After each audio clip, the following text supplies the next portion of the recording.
What is up, Bomb Squad? Welcome to the Burn Down YouTube channel. My road dog and I, Fruki, are going on a mission today, and it gives me a little bit of time to kind of discuss stuff with you, and that is planning your build and using used parts. So, let me get a little further up where I don't have things to distract us. We can kind of go over a conversation of my opinion and how you get things done. Fruki and I are headed out to the middle of the desert to pick up some brakes for the Maliboom 2.0 build. I thought this was a good opportunity to make a quick talking head video and go over stuff with you guys on kind of how I get things done. Building a car in general, depending on how far you're taking it or whatever you're doing, my co-pilot already crapped out on me, is a daunting task. There's a lot involved, and if you look at it as one big picture, you're probably going to get overwhelmed. You're probably going to spend way too much money, and you're probably just going to end up selling it. You'll never make it off jack stands. You'll get wore out, beat up, you'll be broke, and next thing you know, you're the guy that I'm coming to visit to buy stuff from. So, really quick, let's go over, what it takes to build a car. So, first off, you have to have the desire to do it. Why would anybody want to build a car? Well, that's up to you. Everybody's vision is different. Everybody's vision of what's cool, all of those sorts of things and why you go about doing it. But you have to have the drive and the want, and it has to be something that's kind of, I don't want to say deep-seated and rooted, but you have to have a real desire to go and do it, because let's be honest, this is not the best financial decision you could make, and it's not easy. It's not easy to go and do. The easiest thing to do would be to have a pile of money and buy a car that actually worked and just go have fun. A lot of people don't have the means to do that, so hence building a car, right? I'm building it, or I built this. So now that you have the drive, the second thing to do is get a plan together. What do you want to do with said car that you're building? So now you get this dream car, Pacer, or your Fox Body Mustang, or whatever it is the cool kids drive these days. What do you want to do with it? Do you want to do drag and drive? Do you just want to go to your local spot race? Do you want to do smoky burnouts? Do you just want to take it to a car show? Would you literally want to get groceries in the thing? I mean, it's endless. It's a mode of transportation. Guys like me just take it kind of to the extreme, but the reality is it's a vehicle, and you can use it for that, and that's okay. It doesn't matter. It doesn't have to go 8 seconds in the quarter. None of that stuff. It can just putt down the road and sound cool. You can put a big choppy cam in it and waste fuel and just, maybe that's your jam. And that's fine, right? But having the goal is the destination. Well, that leads me to this. This is my advice kind of for today, and this leads me to what I'm doing in a road trip. Well, you have to take the journey to get to the destination. And it costs a lot of money to build a car, and we all love new shiny things. Don't get me wrong. It's nice to get that new speed part, crack that box open, smell that fresh machining straight from China or whatever it is you're purchasing, and it's awesome to know that you own that part and that you're using that part. Well, here's the other side of that equation, the flip side. It's the most expensive route you can go, and especially if you're going after quality stuff, you're going to spend real money. There's a lot of areas where you can kind of get by and do other things, and there's some areas in particular you kind of really don't want to skimp, right? If you're gonna spend money, there's certain things, and that's for you to decide what's a non-skimp area, right? So for me, I'll throw one out there because you're probably wondering, well, what's a non-skimp? I drag race and safety is a non-skimp. I don't want the cheapest stuff I can get. I want to go home to my family. So a Hans device that's $500 for this little piece of a thing and some tethers that hold my head up, well, it works, right? So yeah, it sucks to spend the money, but it doesn't suck to not have to see a chiropractor and have neck problems or be dead. So stuff like that, right? That's the stuff where you don't skimp. There's other things too. I call them hard parts, like a turbo. A turbo is going to dictate your horsepower. So instead of skipping out on that, skip out on some other stuff. An engine's a consumable part. People think they're going to build this $1 million motor and have it for 100,000 miles. If you're hot rod and you're doing dumb things, it's a consumable. It's going to go away. So build an engine you can afford, but maybe overspend a little bit, save up on the turbo, because hopefully you don't take your turbo out if things go poorly, and then you just stick it on the next motor, and that turbo will just make light work of all the cheap motors you put together, and life will be good. So yeah, intake manifold, stuff like that, it's a hard part. So if things go wrong, it's not a consumable item. So those are the things that I'd like to kind of upgrade, because you know, you can kind of carry that along. Anyway, you get the idea. Well, that brings us to what I'm doing right now, where I'm going, and the other option that I really like to exercise, and I really implore you to do this. You probably do if you're watching the channel, but you know, maybe some of you don't. And that is to buy good quality items that are used, right? You have to kind of at least look at stuff and have an idea of the things still got life left in there, if it's really worn the hell out or whatever, depending on what the part is. But if you're getting a good quality item, chances are you can rebuild or, you know, kind of fix whatever it is if it's dated or whatever. But now you have a quality part on your car. The main problem with building a car, I see a lot of people do, and I've done it myself, that's why I know this is a thing, is you go, well, if I bought that expensive part, I'm kind of out of money and then I have to wait again. But if I buy these cheap parts, I can get more stuff and kind of get the project moved along a little quicker.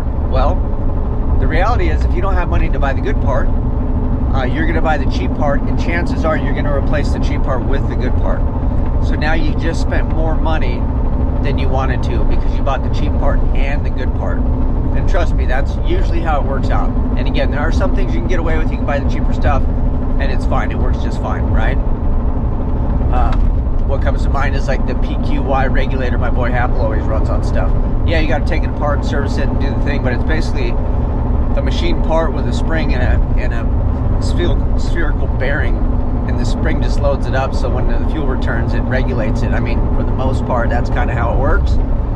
You don't need $1 million machine part to do that, depending on what you're doing, right? So, and again, people have different luck, different things, blow-off valves, all that stuff. So it all depends on kind of your budget and your attention to detail and what you're willing to go through to make things work. But that's what we're doing today. We're going on a road trip. I will show you guys what we purchased. Maybe we can show you a bit of the ugly desert. My co-pilot over here, she's already in nap mode. Oh, now you look at me. And we're taking about a 2-hour drive, well, hour and a half. So it's going to be a 3-hour drive total out of my day to go look at some brakes. The reason we're doing this is budget. So on the Maliboom 2.0, we are going to do a Fox body strut front suspension. I purchased the Fox body. It has all the tubes, all the stuff. We're going to graft it over, make that fit on the Maliboom. They have the same track width, if you're wondering. It's going to take some work. It's not like it's a bolt-in deal, right? I have a buddy that's much better at fabricating tubing work and stuff than I am, so he's going to kind of take the reins, and it's at his shop, so we're going to work there together on it. But it's a Ford pattern, and in drag and drive, I've got 6 wheels. I have 2 rear wheels that I drive on, 2 rear wheels for the track, and then 2 front wheels for the car. So it's a total of 6 wheels. So if I switch patterns, I'm in it for 6 wheels if I want to get back to where I kind of was, right?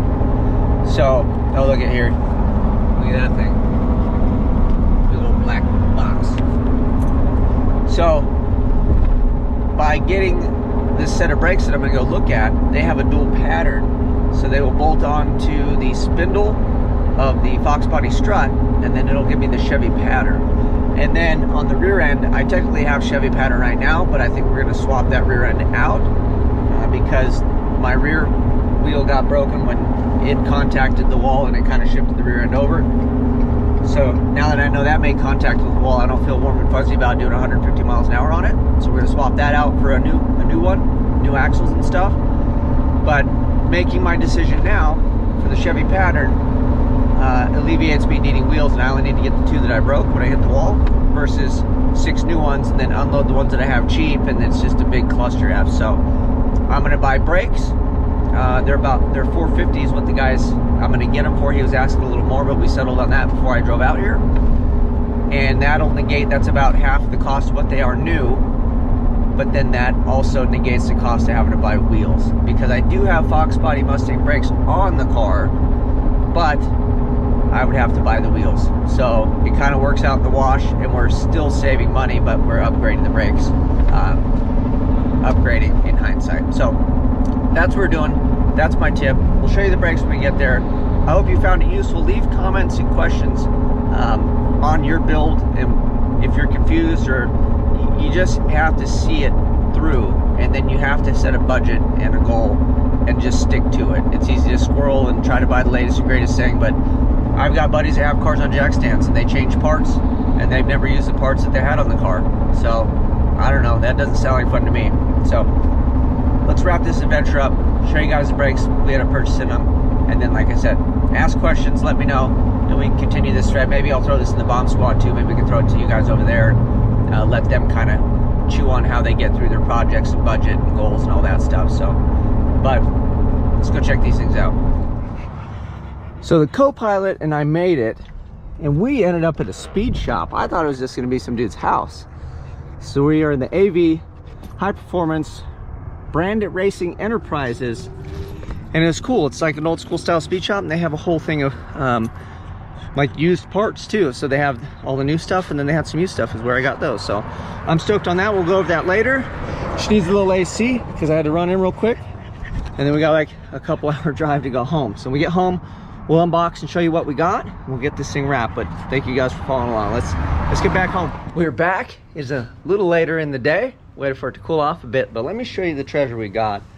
And I even took a second to kind of wipe it down because they're all greasy and ugly and dirty, but ta-da! This is what we went up there for, and I'm pretty excited about it. So the reason I pulled the trigger on these gems are these holes right here. So that is a Chevy pattern.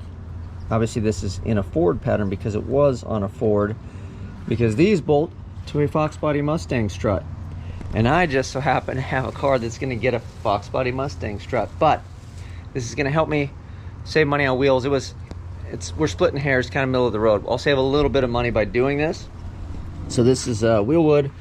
I believe these are Dynalite. I think these are pretty much, you know, you see these things kind of everywhere, right? 4-piston caliper, nothing too wild. Wheel wood makes like road race brakes, but this is a drag brake option that they offer. So we got the brackets. Looks like we're missing a couple things of hardware, but there's a few in there, so we can get that. So the 4 bolts to bolt these on here, and then it takes 3 on each. So I only have 3 in there, so we'll have to go to, or 4, so we'll have to go to McFadendale. I'll give this dude a shout out because he was nice. He listened to my stories. So that's where they are. That's where they're located. I took a little red R-lock. I'll show you the color. So these have been sitting off the car. All right, so that's the normal color and condition. You know, the grease looks good, seals look good. Like I said, I just kind of wiped it down a bit. I should probably really blast the hell out of these with the pressure washer and everything and do a thorough job, but ain't nobody got time for that, right? So we'll just wipe it down a bit better, and then we're gonna put these back in the box, and these will go over and then go on the Maliboom when we do these struts. And the nice thing about this is I was gonna have to use the wheels that are on it with the 4-lug, but once we take all that stuff off, I can convert it to these, and then we can run the wheels and tires for my car on it, which is better because if I put the wheels and tires, like I can put my front runners on there, we're putting the frame and all the stuff on, we have a real measurement of a tire that I'm gonna run, versus some 4-lug donkey wheel that I'm gonna change out that I'm not doing anything with just because that was all I had. This is gonna make everything better. So it was kind of good to do it at this stage of the game as well. But that is it. I hope you guys like my advice. I hope you take my advice. For what this is, if you're wondering price-wise, you stayed to the end of the video, I paid $450. I beat them up $100 like anybody would on Facebook Marketplace. So if you see this, thank you very much, man. If the guy watches it or his son watches this, but they were asking $550. These retail, I would say they're like, ain't some change, like $900, right? And I'm in Cali. By the time you pay the money, I mean, it's a $1,000 brake kit, pretty easy. And any comparable drag brake kit, you're looking at a name brand kit around that, right? So this will be an upgrade. I'm excited. You guys know what to do. Until next time, I appreciate all of you, and I'm out.